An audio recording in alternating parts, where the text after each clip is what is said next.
ഇപ്പോൾ വരുന്ന ഒരു സങ്കടകരമായ വാർത്തയിലേക്കാണ്. മുണ്ടത്തിക്കോട് വെടിക്കെട്ട് അപകടത്തിൽ ഒരാൾ കൂടി മരിച്ചു എന്നുള്ളതാണ്. ചികിത്സയിലിരുന്ന ഉണ്ണികൃഷ്ണൻ എന്നയാളാണ് മരിച്ചത്. ഇതോടെ മരിച്ചവരുടെ എണ്ണം 16 ആയിട്ടുണ്ട്. എടപ്പാൾ സ്വദേശിയാണ് ഉണ്ണികൃഷ്ണൻ.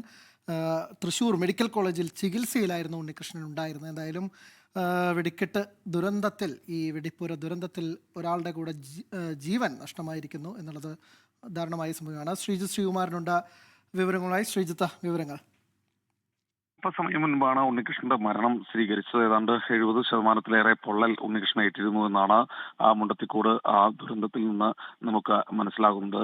എന്തായാലും ഡോക്ടേഴ്സ് വളരെ വലിയ പരിശ്രമം നടത്തിയിരുന്നു ജീവൻ രക്ഷിക്കാൻ വേണ്ടി. ഈ ഒരു സമയത്ത് പോലും ജീവൻ രക്ഷാ മരുന്നുകളോട് ആദ്യഘട്ടത്തിൽ ഉണ്ണികൃഷ്ണൻ പ്രതികരിച്ചിരുന്നു എന്നാണ് മനസ്സിലാക്കുന്നത്. ശേഷം പിന്നീട് വെന്റിലേറ്ററിലേക്ക് അദ്ദേഹത്തെ മാറ്റിയിരുന്നു. പക്ഷേ ശേഷം ഇപ്പോൾ മറ്റു പ്രശ്നങ്ങളൊന്നും ഉണ്ടായിരുന്നില്ല. പക്ഷേ ഇന്ന് ഉച്ചയോടുകൂടി ആരോഗ്യനില തീർത്തും മോശമാവുകയായിരുന്നു. ഇതോടുകൂടി ഉണ്ണികൃഷ്ണന്റെ മരണത്തോടുകൂടി മരിച്ചവരുടെ എണ്ണം ഏതാണ്ട് 16 കഴിഞ്ഞു. അങ്ങനെ മുണ്ടത്തിക്കോട് വെടിക്കെട്ട് അപകടത്തിൽ, ദുരന്തത്തിൽ മരണസംഖ്യ 16 ഉയർന്നു എന്നുള്ളതാണ്. ചികിത്സയിലായിരുന്ന ഉണ്ണികൃഷ്ണൻ എന്നയാൾ കൂടിയാണ് മരിച്ചത്.